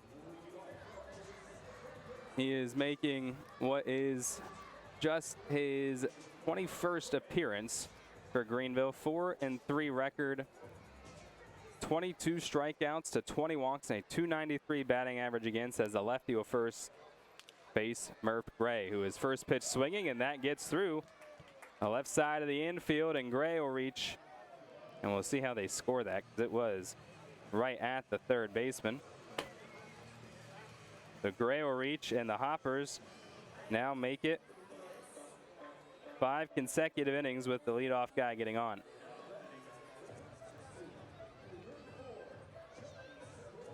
That is a single for Gray. As Johnny Severino walks to begin the 6th, where the Hoppers would send 8 to the plate and score 5 of them. Severino takes outside. Ball 1, a 1-0 count. Day is done for Adam Bates when an inning and a third gave up 4 hits, 5 runs. Not a single one of those is earned. He walked 1, struck out 1, and gave up a home run, but everything occurred after an error with 2 outs that extended the inning. He did walk 1 and strike out 1, though. As Severino takes low, and the count is 3-0. Bates threw the ball 34 times and faced 10 batters.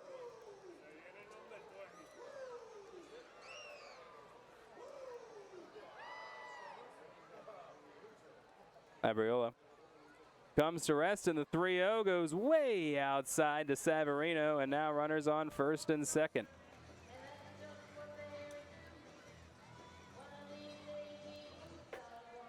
So the first 2 on for Greensboro as Murph Gray gets pushed over to second, and Brian Sanchez, who is 1 for 3, already homered in this game, is up. Labriola has struggled against Greensboro. He has given up a run in all 3 outings against him. And Sanchez fouls that one off 0-1. Gave up 2 hits and 2 runs when he faced us back on the 2nd. 2 hits and 5 runs, including 2 homers, when he faced Greensboro on April 4th. And then when he did so on May 6th, 4 hits and a run. All of the runs he's given up to the Hoppers has been earned so far this season, as Sanchez is down 0-2 in the count. On a day where it took the Hoppers offense a second to get going, but by the time they got to the middle innings, the offense had come to life. 0-2. And Sanchez is sat down looking as that curveball froze him, and that's the first out of the inning, as Josh Tate, who is 1 for 3, is up at the dish.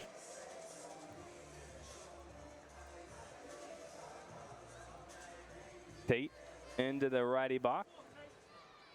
22 games, 12 RBIs for him. He's got a runner out there, though, and he gets a base knock, he can probably score Gray.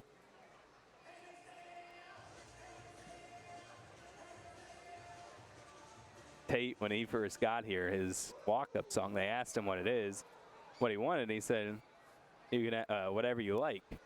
And we were not sure, as the double steal going on by the runners, and they're going to both reach safely on a non-contest there by the catcher, Heyman.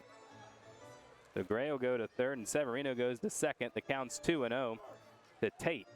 I was going to say, when that made its way up to the command center, we weren't sure if he meant the song, "You can have whatever you like," or if he just meant you could play whatever you like. As that goes outside, 3-0 the count. So we went with, well, whatever you like. Still not sure if that's accurate. Not sure if anyone actually asked him for clarification, but there has been no complaint to my knowledge yet. 3-0. And Tate will take, it's a 4-pitch walk, and a couple of those close calls and shows the eye by Tate. But now the bases are juiced for the designated hitter, Camden Janik, and Bob Kipper is going to come out of his spot in the dugout and talk to his reliever as someone is moving around in the drive pen.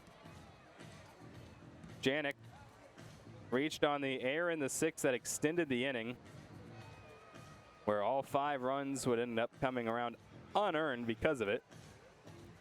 Also singled back in the 3rd.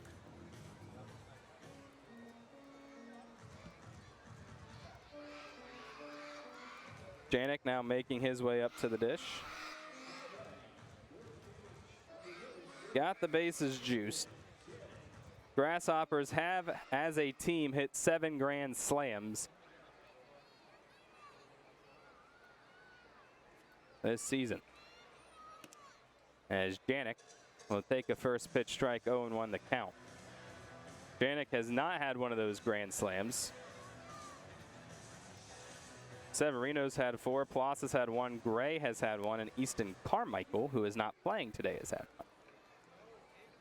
1. 0-1 on the way to Janik, and he hits this one right back up the middle. That'll be picked up by the shortstop Cespedes, and he'll step on the bag, and safe is Janik at first. And it looked like Cespedes tried to get an out at each spot, and he got an out at neither, as Tate was able to beat out Cespedes on the run and show some speed there. And that was enough for Janik to reach. And the Hoppers now lead 9-1. There's still 1 away, and the bases are still juiced. As Gray came in to score, Severino goes to third, Tate at second, Janik at first for Dylan Palmer. Palmer a weak grounder towards Cespedes, who will go to second this time, but Palmer is still safe at first. Another run comes in to score. It is 10-1 Hoppers. As Palmer got it on the ground, and the fact that they had to go to second to try to turn 2 is what allowed Palmer to reach. Stafora coming up with runners on the corners, 2 away, and the Hoppers now up 10-1.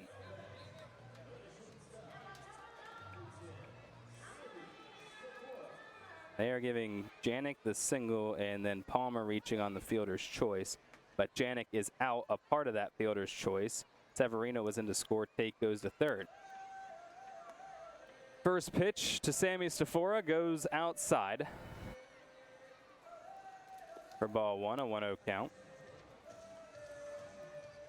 Stafora extended the hit and on base streak back in the 6th when he picked up an RBI.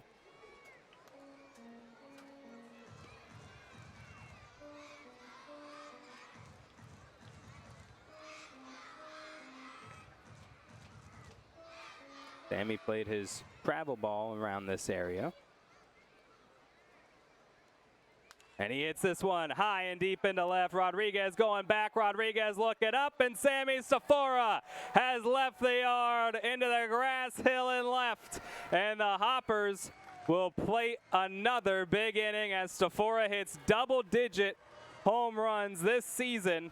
His 6th of the homestand, and yet another multi-hit game for him. That one 95 off the bat, 367, and the Hoppers are up 13-1. They have plated 5 in each of the last 2 innings, and they are pouring it on here in the Wednesday matinee game. Edward Florentino, who absolutely crushed the ball his last time up, has the bases empty with 2 away, thanks to that home run by Stafora. He is the 8th batter sent to the plate by Greensboro in this inning. And the 0-1 sees him swing and miss. It's 0-2. Stafora now 4 RBIs on the day.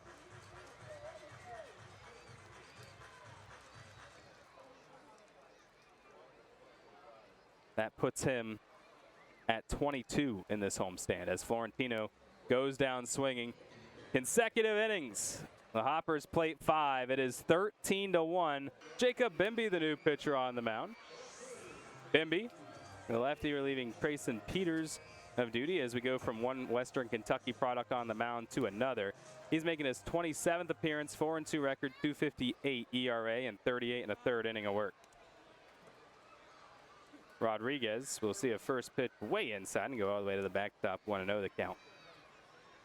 46 strikeouts, 29 hits, 210 batting average again for Bimby. Hoppers up 13-1 here in the 8th, and Rodriguez now has a 1-1 count.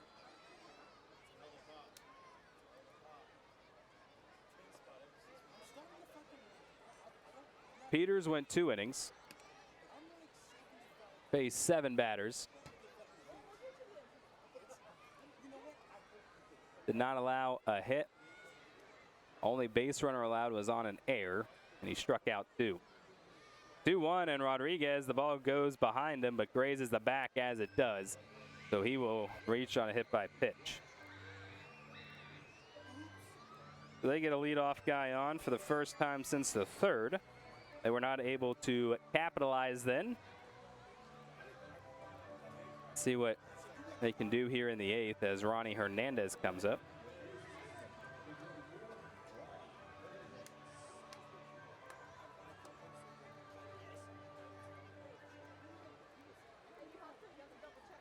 Peters threw the ball 20 times and faced 7 batters.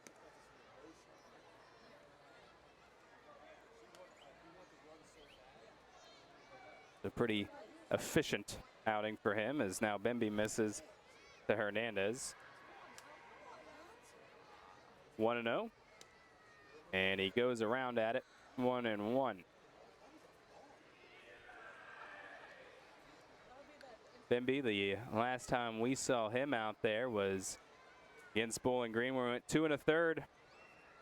As this is hit up the middle, Stafora will try to stop it. He will, and keeps it from being a base hit. The runner does advance to second, but Hernandez is out at first.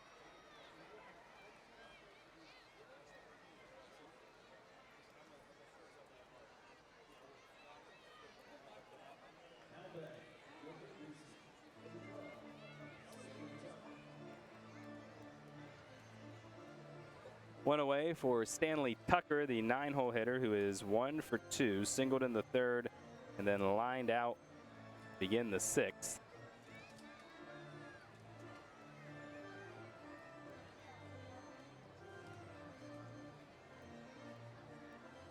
And the umpire signaled something up here and then pointed to the Hoppers dugout. I didn't see any changes or mound visits. That comes inside. Ball 1, a 1-0 count. I'm not sure exactly what that was, but Bemby has faced Greenville 3 times and done well for himself for the most part, as that'll miss 2-0 the count. Faced him twice back on May 7th and May 10th in that series, where he went 2 1/3, gave up 1 hit and an unearned run while striking out 4 between the 2 appearances that week. 2-0, and Tucker popped this up foul 2-1. Took the win back on April 3rd, where he went 2 innings, gave up just 1 hit, and it was a solo shot while striking out 2 and walking 2.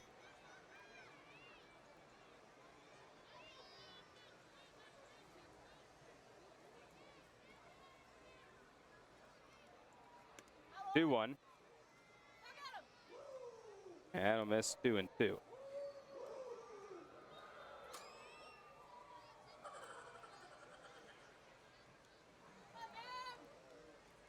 Bemby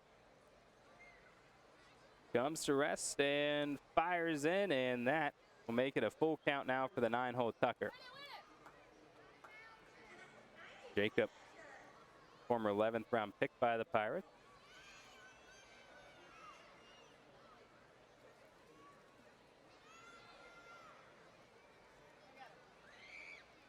As his payoff pitch hit along the ground, Gray will look back the runner at second before firing across the diamond.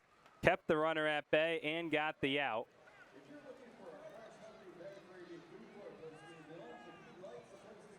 Now 2 away.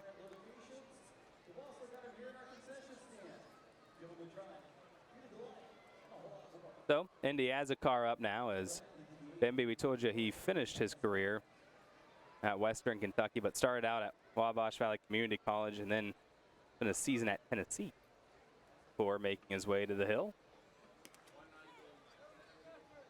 He misses high. 1-0 the count to Azakar.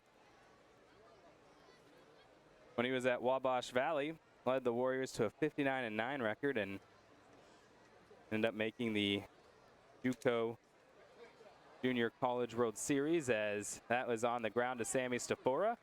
And despite the fact they got a leadoff hit by pitch, the runner can go no. Bottom of the 8th, Hoppers have a 12-run lead as PJ Labriola is still on the mound. And he will now face Axial Ploss. Ploss, the only Hopper that did not come to the dish in the 7th. Hoppers have plated 5 runs in each of the last 2 innings. Saw them take a 2-run lead and balloon it to 12. Highlighted by 3-run homers by Stafora and Florentino. Stafora's was in the 7th, Florentino's was in the 6th.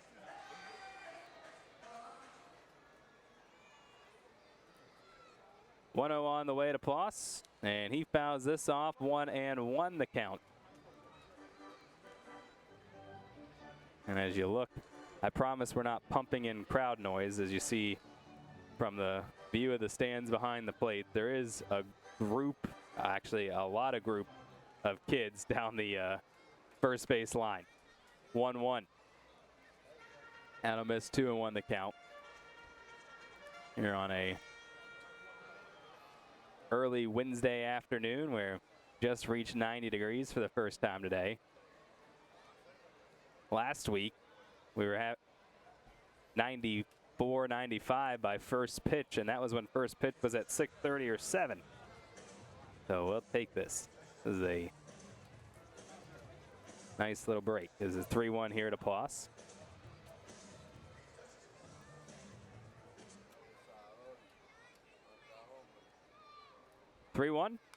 And that was fouled off a Ploss, so the count will run full.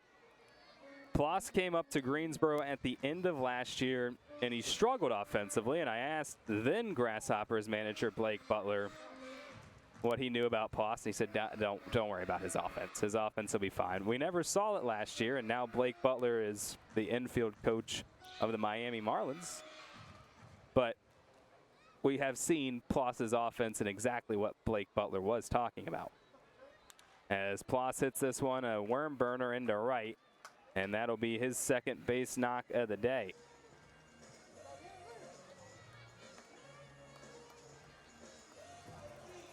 Make it 6 consecutive innings now. The Hoppers have got the leadoff man aboard.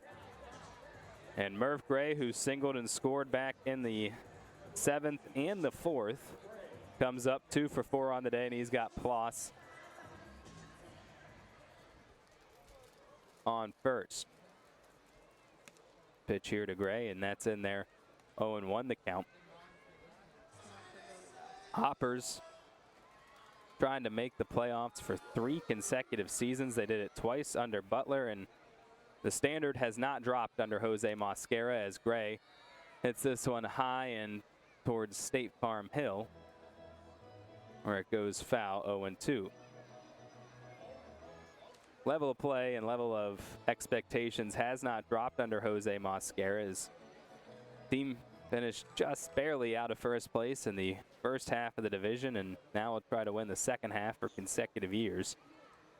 Mosquera comes in. He was the manager of Team Columbia in the World Baseball Classic. He's won a handful of titles as a manager in Columbia, where he is from, and is going to be coaching winter ball in Mexico this year.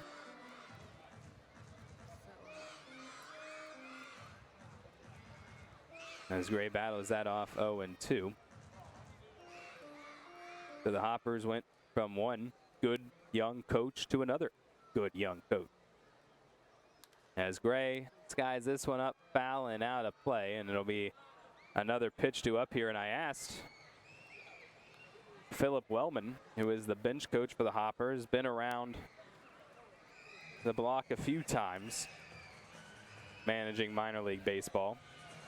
And he was here last year, he was here this year, and I asked him, is there really any difference between the two? And he said, no, I mean, everyone has their differences, but they're both just young guys who are cutting their teeth and learning how to be good managers and are showcasing those skills here in Greensboro. 1-2, Gray fouls it off. Count will remain. That is the 4th foul ball and the 6th pitch of the at-bat.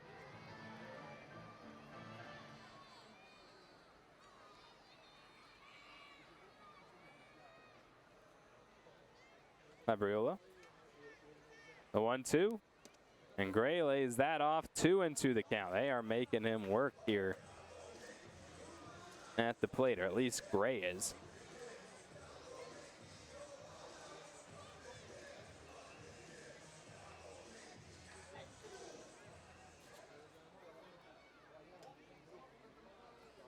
Two. Gray gets this one down the line, and that'll roll into the corner in left field. Ploss trying to go for third. Gray will battle and battle and battle until he got a ball that he could put down the line for a double. And now 2 in scoring position for the Hoppers and Johnny Severino, who is 0 for 2, but he has struck out twice and walked twice in that order.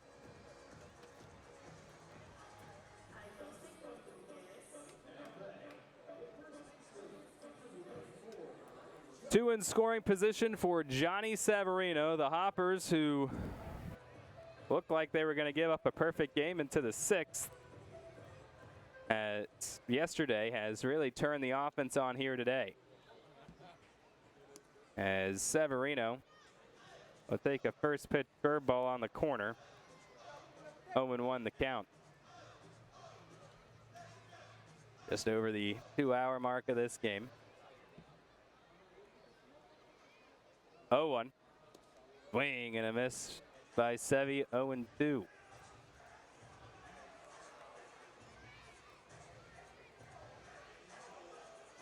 Leads the team in RBIs. And he's going to call his time here. Has a chance to grab some more. Severino, 63.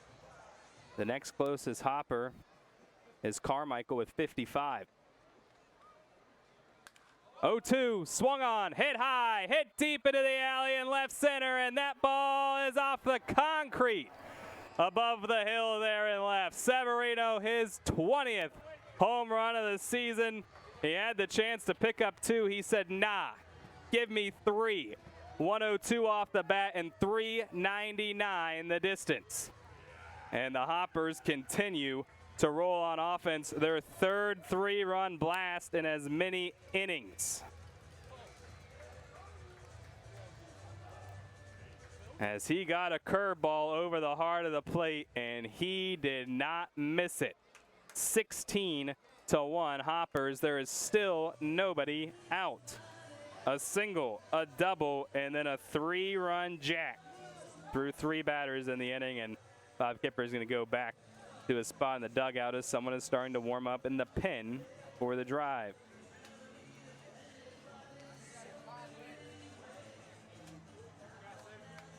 So Ploss and Gray in to score. Sanchez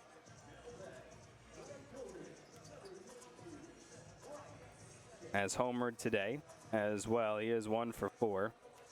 Hit the first of 4 home runs by the Grasshoppers in this game.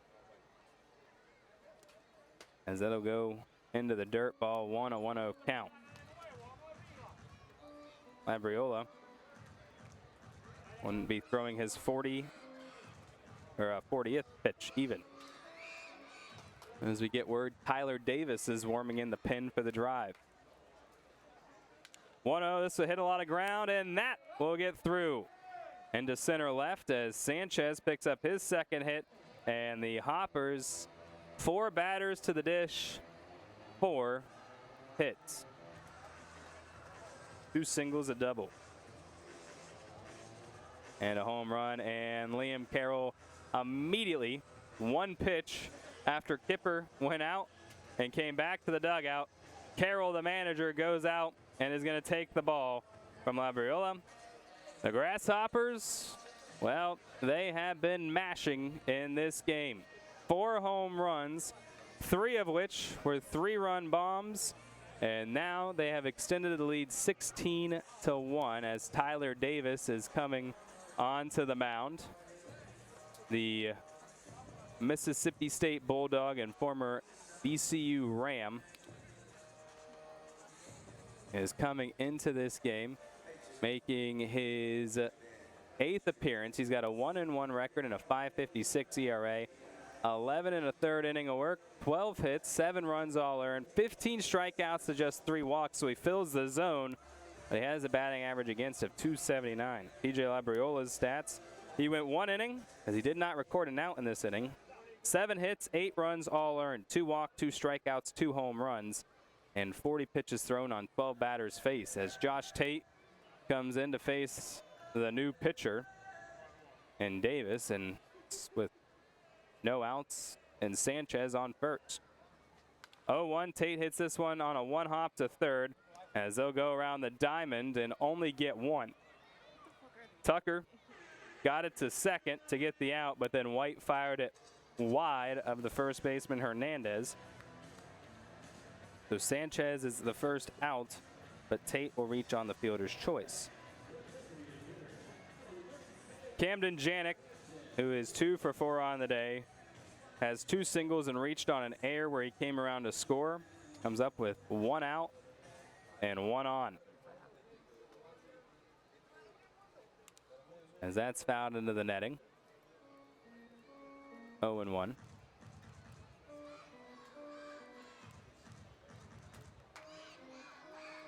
Davis was the A10 All-Rookie Team player back in 21. Spent another season there and then went to Starkville. Posted a 2.80 ERA, had 5 saves and a 6-1 record his senior season with the Bulldog. Janik fouls that one off. 1-2 now the count.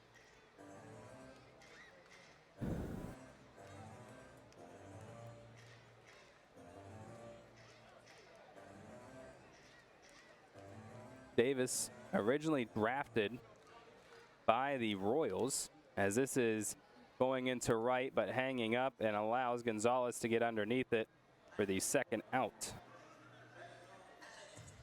I'll bring up Dylan Palmer. Palmer, 1 for 3, but he's reached every, or sorry, 2 for 3, but he's reached every time. Doubled in the third, walked and scored in the 5th, bunt single and scored in the 6th, fielder's choice and scored in the 7th. Davis, first pitch will miss, ball 1. He was signed by Boston on June 8th and sent here. He was picked up from the Washington Wild Things in the Frontier League, as Palmer will level the count 1-1.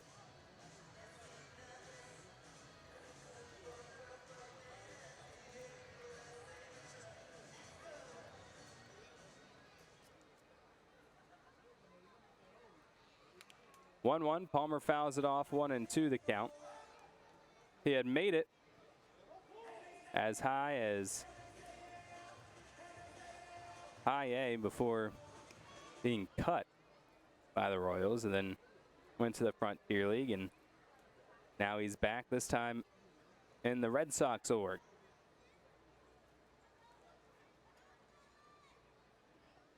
Oh-2 on the way to Palmer, and Palmer hits this one along the ground where it'll be grabbed by the second baseman White, and Palmer is out for the first time today. And we go to the top of the 9th. Jose Garces now pitching on the mound for the Hoppers, coming in with his 26th appearance, 1-1 record despite that 7.84 ERA. 31 innings of work, 33 hits, 31 strikeouts, and 21 walks with a 266 batting average against. He relieves Jacob Bimby, who at 1 inning did not allow a hit, a run. He didn't walk anybody or strike anybody out. He threw 15 pitches to 4 batters faced, and the reason it was 4 was because he hit the first batter. Garces will face 2, 3, and 4. Gonzalez, Cespedes, and Heyman at minimum here in the top of the 9th. As Gonzalez's first pitch swinging, and that will be his first hit of the day as that leaks into left field. And a leadoff single. Hey, you can't score 15 runs in an inning if you don't get the first hit. As Yoline Cespedes, who is 0 for 3 today, steps up.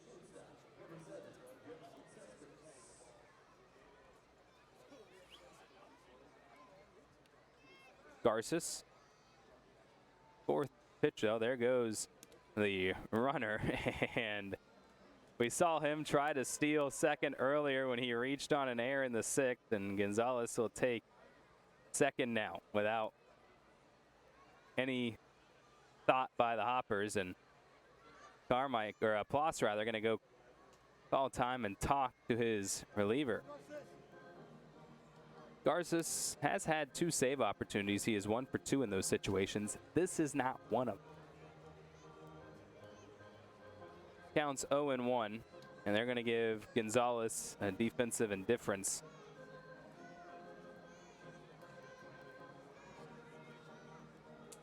When he took second. Cespedes struck out to end the 6th. And this one a grounder, very slow towards short. And what a job by Severino to keep his foot on the bag as DeFora threw it a little wide of the base, but Severino kept his foot on it 1 away. Attendance today, 3,228 for this Wednesday noon game. Seeing the Hoppers offense come to life, especially in the last 3 innings, as Heyman swings through that 0-1. Hoppers scored 5 in the 6th, all of which were unearned. 5 in the 7th and 3 in the 8th. Heyman's down 0-1. Garces the pit, and that is popped up and out of play. 0-2. Heyman, if he wants to get the drive on the board for the first time since the first at-bat of this game 2.5 hours ago, just has to put a drive in the ball because Gonzalez took third on that ground out. 0-2 hits this one down the line, foul at third, and the count will remain. Yes, the first batter of this game, Indy Azakar, on the second pitch of this game, left the yard. The Drive have not scored since. They have only had now 2 runners in scoring position in this game as Heyman goes down swinging, and there's 2 away now. Hernandez, who walked and then was moved to second on a single in the 3rd, and now Gonzalez, who singled, took second on a defensive indifference, and then moved to 3rd on a ground out. Those are the only 2 runners in scoring position for Greenville today. Isaiah Jackson up with 2 away and 1 on. He, as of now, represents the Drive's final hope as they trail by 15. There's 2 outs in the 9th. That one going to be a ball call.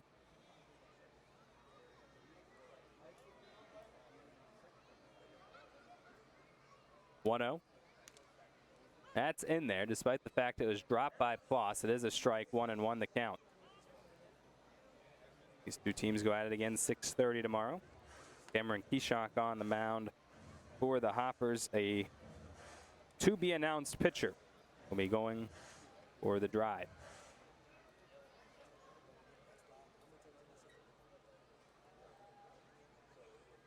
1-1 here from Garces, and that goes outside. 2-1 the count.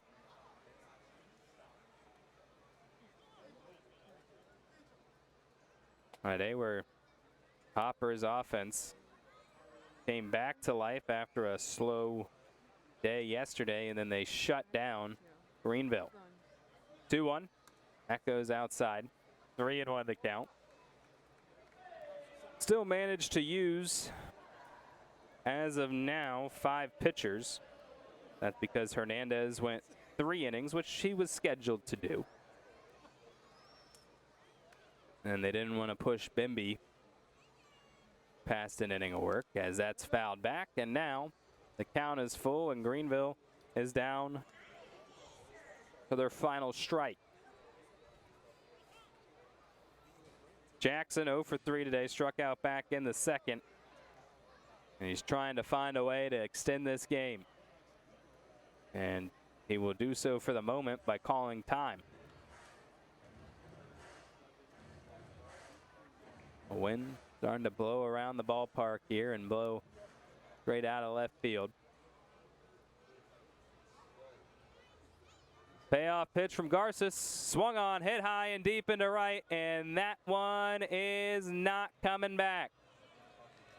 So, for the first time since the second pitch of this game, Greenville will be on the board, and it came with 2 strikes and 2 outs in the 9th. It's now 16-3. Hoppers still have the lead, but Jackson his 13th home run of the season, and that'll bring up Mason White.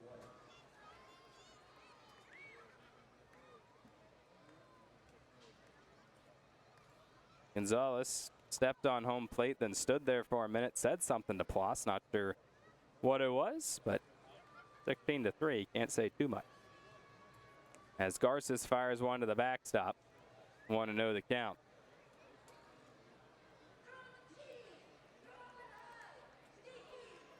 So as of now, Bowling Green will bookend this game with home runs.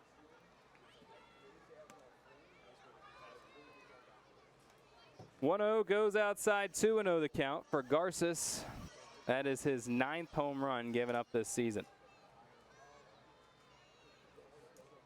Coming into this season, he allowed 6 for his career. As this is hit down the line at first, Severino will grab it, and that will end the game.